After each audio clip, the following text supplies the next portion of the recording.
إن الحمد لله نحمده ونستعينه ونستغفره ونؤمن به ونتوكل عليه ونعوذ بالله من شرور أنفسنا ومن سيئات أعمالنا من يهده الله فلا مضل له ومن يضلل فلا هادي له وأشهد أن لا إله إلا الله وحده لا شريك له وأشهد أن محمدا عبده ورسوله أما بعد أعوذ بالله من الشيطان الرجيم بسم الله الرحمن الرحيم لقد كان لكم في رسول الله أسوة حسنة لمن كان يرجو الله واليوم الآخر وذكر الله كثيرا رب اشرح لي صدري ويسر لي أمري واحلل عقدة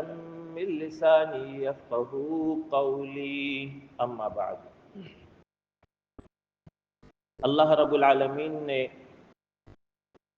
انسانوں کی ہدایت دنیا اور آخرت کی فلاح اور کامیابی کے لیے انبیاء کے ذریعے وحی نازل کی ہے، اور ان انبیاء کی یہ ذمہ داری تھی کہ وہ اپنی اپنی قوموں کو اللہ کی عبادت کی طرف دعوت دیں اور جو دین کی تعلیمات ہیں اس پر عمل خود بھی کرے اور اوروں سے بھی کروائیں۔ یہ سلسلہ انبیاء جب سیدنا ابراہیم علیہ السلام پر پہنچا تو اس کے بعد پھر سلسلہ انبیاء ان کی نسل میں جاری ہوا، اور سیدنا اسحاق ان کے صاحبزادے، ان کے بیٹے سیدنا یعقوب، اور پھر اس سے جو نسل چلی قوم بنی اسرائیل کہلائی، اس میں یہ انبیاء آتے رہے۔ دوسرے بیٹے سیدنا اسماعیل علیہ السلام مکہ میں آباد ہوئے، اور پھر تقریباً 600 سال تک اس نسل میں دوسرا کوئی رسول نہیں آیا۔ سیدنا عیسیٰ علیہ السلام کے دنیا سے اٹھائے جانے کے بعد تقریباً 600 سال کا یہ عرصہ ہے۔ اس کے بعد اللہ رب العالمین نے اپنے آخری پیغمبر نبی اکرم صلی اللہ علیہ وسلم کو مبعوث فرمایا۔ آپ بنی اسماعیل میں سے ہیں، سیدنا اسماعیل کی اولاد میں سے ہیں۔ آپ صلی اللہ علیہ وسلم اور دیگر انبیاء کے نبوت میں فرق یہ ہے کہ باقی تمام انبیاء مخصوص تھے علاقے کے اعتبار سے، زمانے کے اعتبار سے، قوم کے اعتبار سے۔ آپ صلی اللہ علیہ وسلم تمام انسانوں کے لیے رہبر اور ہادی مقرر کیے گئے ہیں، قیامت تک کے آنے والے تمام انسانوں کے لیے رہنمائی آپ کی تعلیمات کی پیروی کی صورت میں ہی ممکن ہے۔ نبی اکرم صلی اللہ علیہ وسلم مکہ میں پیدا ہوئے عام الفیل، جس سال ہاتھیوں والا واقعہ ہوا۔ ابتدائی پرورش یہ تھی کہ آپ کے والد محترم آپ کی دنیا میں آنے سے پہلے ہی رخصت ہو گئے تھے۔ پھر ابتدائی 2 سال یہ پرورش حلیمہ سعدیہ نے کی ہے، جو دیہات سے تعلق رکھتی تھی، اور عرب معاشرے کا یہ کلچر تھا کہ اپنے بچوں کو، جو شہری بچے ہوتے ہیں، ان کو دیہات کی طرف بھیج دیا کرتے تھے تاکہ شہری بیماریوں سے محفوظ رہیں اور ان کی اچھی پرورش ہو اچھے ماحول میں۔ اسی حوالے سے حلیمہ سعدیہ ان کو لے کر اپنے علاقے میں لے آئیں۔ وہ بیان کرتی ہیں کہ جب میں مکہ آ رہی تھی میری سواری بڑی کمزور تھی، لیکن جب میں واپس ہوئی تو وہی سواری تیز ہو گئی۔ میری ایک اونٹنی تھی، اس میں دودھ نہیں تھا، یک اس میں دودھ بھر آیا۔ میری بکریاں تھیں، وہ بھی سوکھی تھی، لیکن جب نبی صلی اللہ علیہ وسلم میرے پاس آئے تو وہ بکریاں فربہ ہو گئی اور ان میں وافر مقدار میں دودھ اتر آیا۔ ہماری چراگاہ تھی، اس میں فصل نہ ہونے کے برابر تھی۔ نبی صلی اللہ علیہ وسلم ہمارے درمیان آ گئے، وہ چراگاہ سرسبز اور شاداب ہو گئی۔ یہ وہ برکات تھی جنہوں نے اپنی آنکھوں سے دیکھا، مشاہدہ کیا اور اس کا ذکر کیا۔ 2 سال کے بعد واپس کیا ان کی والدہ کو، لیکن پھر ان سے گزارش کی کہ مجھے واپس لوٹا دیا جائے۔ پھر واپس حلیمہ سعدیہ کے پاس نبی صلی اللہ علیہ وسلم آ گئے، مزید 2 سال گزارتے ہیں۔ 4 سال کی عمر میں شق صدر کا واقعہ ہوا۔ سیدنا جبریل علیہ السلام نے آپ کا سینہ چاک کیا تھا، اور اس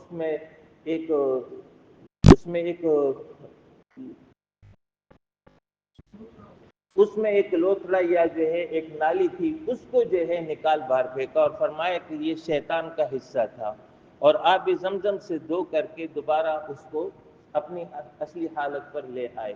یہ منظر دیکھ کر کے حلیمہ سعدیہ پریشان ہو گئی اور ان کی والدہ کی طرف یہ لوٹا دیا۔ 6 سال کی عمر میں ان کی والدہ کا انتقال ہوا، پھر دادا نے پرورش شروع کی، 8 سال میں ان کا انتقال ہو گیا۔ 8 سال کی عمر کے بعد آپ کے چچا ابو طالب جو بنو ہاشم کے سربراہ تھے، انہوں نے آپ کی پرورش شروع کی۔ جوانی کا مرحلہ آیا، آپ انتہائی نیک سیرت، نیک اخلاق، پاک باز تھے، کبھی شراب نہیں پی، کبھی جھوٹ نہیں بولا، کبھی غلط مجلس کا حصہ نہیں بنے، کبھی بت پرستی نہیں کی۔ انہی اوصاف کو دیکھ کر کے یہ اہلیان مکہ آپ کو صادق یعنی انتہائی سچا انسان کہنے لگے۔ اس کے بعد جوں جوں عمر بڑھتی گئی، آپ نے ایک موقع پر جو ہے مکہ والوں کی بکریاں ان کو بھی چرائی اور ان سے معاوضہ لیا۔ اس کے بعد سیدہ خدیجہ جو وہاں کی خاتون تھی اس زمانے میں، تو مزاربت کی بنیاد پر اپنا مال دیا کرتی تھی۔ مزاربت کا مطلب یہ ہے کہ ایک کا مال اور دوسری کی محنت ہو، اور منافع کا ایک تعین اور اس کے حساب سے تقسیم ہو۔ اسی سلسلے میں نبی اکرم صلی اللہ علیہ وسلم کے ساتھ یہ معاملہ ہوا، اور آپ مزاربت کی بنیاد پر ان کا مال شام لے کر کے اس کو فروخت کیا۔ آپ کے ساتھ سیدہ خدیجہ کا غلام میسرہ تھا، اس نے ان تمام سفر میں جو برکات دیکھی اور تجارت میں کامیابی اور آپ کا حسن اخلاق اور لین دین کے معاملے میں آپ کی صفائی دیکھی تو آ کر بیان کیا۔ سیدہ خدیجہ متاثر ہوئی، پیغام نکاح دے دیا، اور اس کے نتیجے میں آپ نے وہ پیغام نکاح قبول کیا۔ 25 سال کی عمر تھی کہ آپ کی شادی ہو گئی۔ اس سے قبل 20 سال کی جب آپ کی عمر تھی، ایک واقعہ ہوتا ہے کہ یمنی ایک تاجر ہے، وہ مکہ آتا ہے، عاص بن وائل، وہ سردار ہے مکہ کا، اس کے ہاتھ مال فروخت کر دیتا ہے، لیکن وہ قیمت نہیں دیتا ہے۔ اس کے نتیجے میں وہ سرداروں سے شکایت کرتا ہے۔ یہ منظر وہاں کے نوجوانوں کو عجیب لگا، انہوں نے عہد کر لیا کہ مظلوم کی مدد کی جائے۔ اس حوالے سے ایک معاہدہ ہوا جس کو حلف الفصول کہتے ہیں۔ آپ صلی اللہ علیہ وسلم اس معاہدے میں شریک تھے۔ بعد میں اس کا ذکر فرماتے کہ آج بھی اگر کوئی مجھے اس قسم کے معاہدے کے لیے بلائے گا، میں وہاں پر حاضر ہونے میں خوشی محسوس کروں گا۔ جب 35 سال کی عمر ہوئی، خانہ کعبہ کی اسرنو قریش نے تعمیر کی۔ تو تعمیر سے فراغت کے بعد مسئلہ بنا حجر اسود کی تنصیب کا، اس میں سرداروں کا اختلاف ہوا۔ فیصلہ یہ کیا گیا کہ جو بھی صبح سویرے حرم میں داخل ہوگا، جو وہ فیصلہ کرے گا وہ ہمیں قبول ہوگا۔ لہذا صبح سویرے کا انتظار ہوا، اور سب سے پہلے نبی اکرم صلی اللہ علیہ وسلم حرم میں تشریف لائے، تو تمام سرداروں نے کہا کہ یہ صادق ہے، یہ امین ہے، ہمیں قبول ہے، جو یہ فیصلہ کریں گے راضی ہیں۔ آپ صلی اللہ علیہ وسلم نے ایک چادر منگوائی اور حجر اسود کو اس کی بیچ میں رکھا، اور تمام سرداروں سے کہا کہ اس کے چادر کے کونوں کو پکڑ لو۔ سب نے مل کر کے وہ پکڑ لیا، اور جہاں تنصیب کرنا تھا وہاں لے گئے، اور پھر آپ صلی اللہ علیہ وسلم نے اپنے دست مبارک سے اس کو اس مقام پہ نصب کر دیا۔ تمام سردار مطمئن ہو گئے، خوش ہو گئے کہ نزاع اور جھگڑے کو ختم کر دیا۔ جب عمر 37-38 سال کی، آپ صلی اللہ علیہ وسلم پر خلوت کی کیفیت طاری ہوئی، معاشرے سے ہٹ گئے، کٹ گئے، غار حرا جانے لگے، رمضان میں زیادہ وقت گزارنے لگے۔ اس طرح یہ 3 سال کا عرصہ مکمل ہوتا ہے، اور 40واں سال جب چل رہا تھا آپ صلی اللہ علیہ وسلم پر پہلی وحی آ گئی، اقرأ بسم ربک الذی خلق خلق الانسان من علق اقرأ وربک الاکرم الذی علم بالقلم علم الانسان ما لم یعلم۔ انسان ہونے کے ناطے آپ پر ایک خوف طبعی طور پر لاحق تھا، آپ گھر تشریف لاتے ہیں، سیدہ خدیجہ کو واقعہ بیان کیا، فرمانے لگے خشیت علی نفسی، اے خدیجہ مجھے اپنی جان کا خطرہ ہے۔ اس موقع پر سیدہ خدیجہ رضی اللہ عنہا نے آپ کو تسلی دی، ڈھارس باندھی، ہرگز نہیں، اللہ کو کبھی رسوا نہیں کرے گا، آپ تو مہمان نواز ہیں، آپ صلہ رحمی کرتے ہیں، بے کسوں کا بوجھ اٹھاتے ہیں، ناداروں کے لیے کماتے ہیں، مشکل وقت میں حق کا ساتھ دیتے ہیں، ایسی ہستی کو اللہ ضائع نہیں کرے گا۔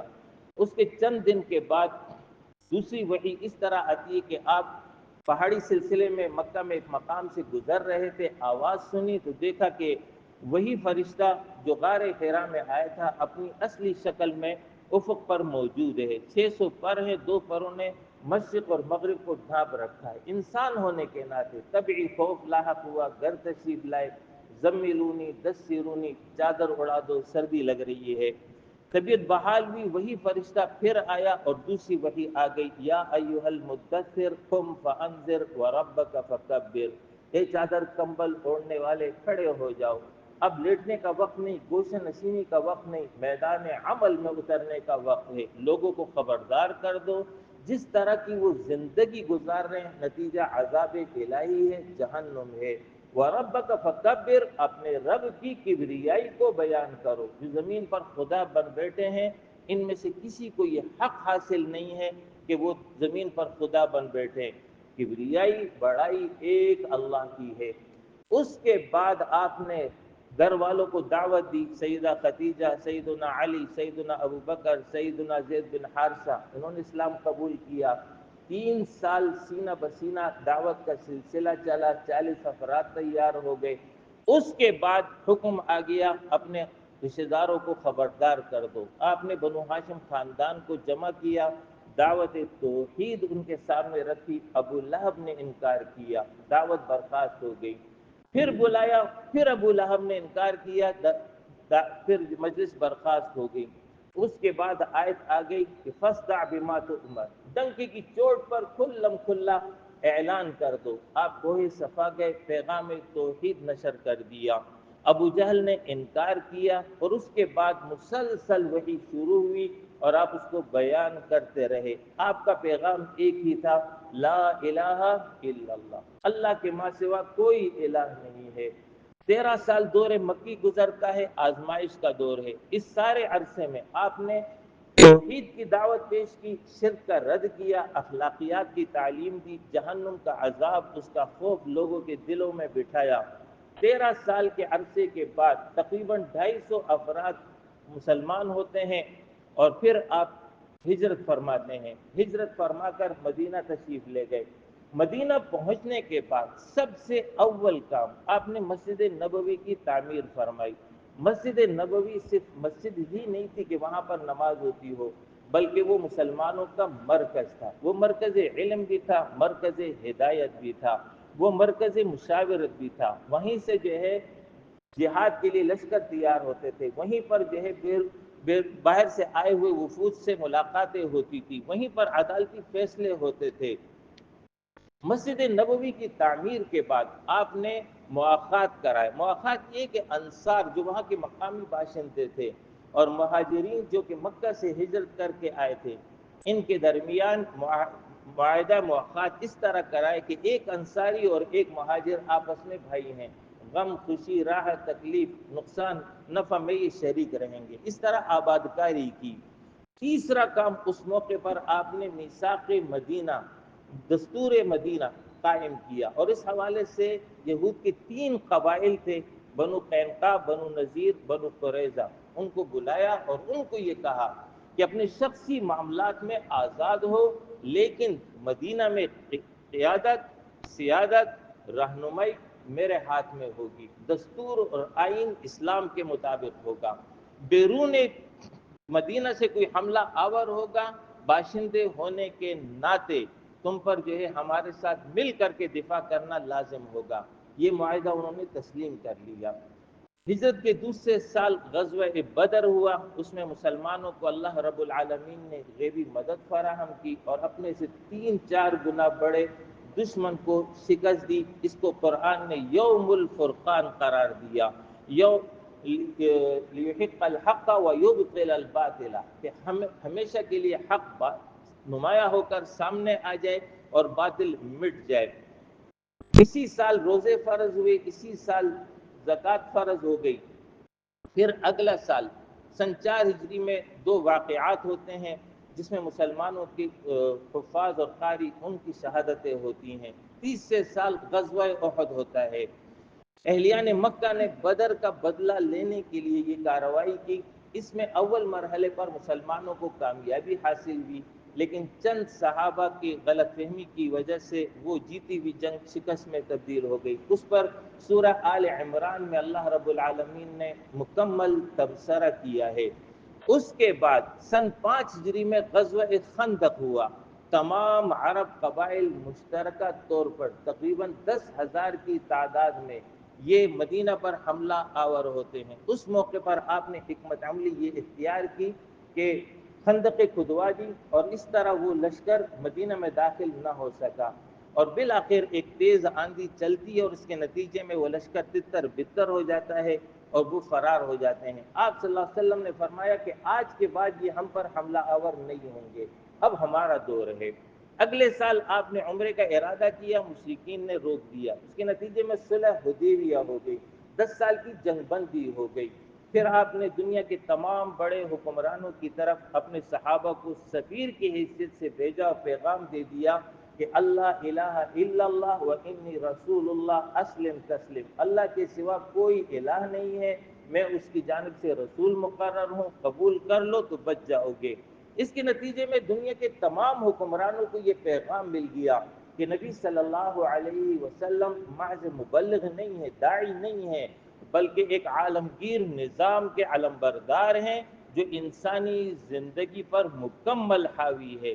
سن 7 ہجری میں غزوہ خیبر ہوا، سن 8 ہجری میں مکہ بغیر خونریزی کے فتح ہوا۔ آپ نے تمام کو جو عام معافی دے دی۔ اسی سال غزوہ حنین، غزوہ طائف ہوا۔ یہ وہ تمام غزوات ہیں جو اہل عرب کے ساتھ ہوئے۔ اگلے سال سن 9 ہجری میں غزوہ تبوک ہوتا ہے۔ روم نے ارادہ کیا تھا کہ وہ عرب کی طرف چڑھائی کرے، لیکن آپ نے پیش قدمی کی اور سرحدی علاقہ تبوک پہنچ کر ان کے عزائم کو ناکام کر دیا۔ اس کے بعد حجۃ الوداع ہوتا ہے، اس شان کے ساتھ کہ کم و بیش 1,20,000 یا 1,40,000 صحابہ آپ کے ارد گرد موجود ہیں، اور پورے جزیرت العرب میں ایک بھی مشرک نہیں تھا۔ تقریباً 5 لاکھ نفوس انسان موجود تھے جو سب کے سب کلمہ گو تھے۔ آپ نے حجۃ الوداع کا خطبہ ارشاد فرمایا، انسانوں کے درمیان مساوات کی تعلیم دی، جان مال عزت آبرو کی حفاظت کا حکم دیا، عورتوں کے ساتھ حسن سلوک کی تعلیم دی۔ آخر میں یہ ہدایت کر دی کہ 2 چیزیں چھوڑ کر جا رہا ہوں، ایک میری کتاب ہے اور ایک اللہ کی کتاب ہے، اور ایک میری سنت ہے، اس پر قائم رہو تو کبھی گمراہ نہیں ہوگے۔ حج سے فارغ ہوئے، محرم مدینہ میں ہی تھے، سفر میں آپ پر بیماری آ گئی، بیماری نے شدت اختیار کی، بالآخر 12 ربیع الاول سن 11 ہجری کو آپ صلی اللہ علیہ وسلم دنیا سے رخصت ہو گئے صلی اللہ علیہ وسلم۔ یہ مختصر سا سیرت کا میں نے ایک خلاصہ پیش کر دیا تاکہ آپ کے ذہنوں میں پوری سیرت موجود رہے اور آپ کو اپنے پیغمبر کے ساتھ جو ہے وہ تعلق اس میں اضافہ ہو۔ وآخر دعوان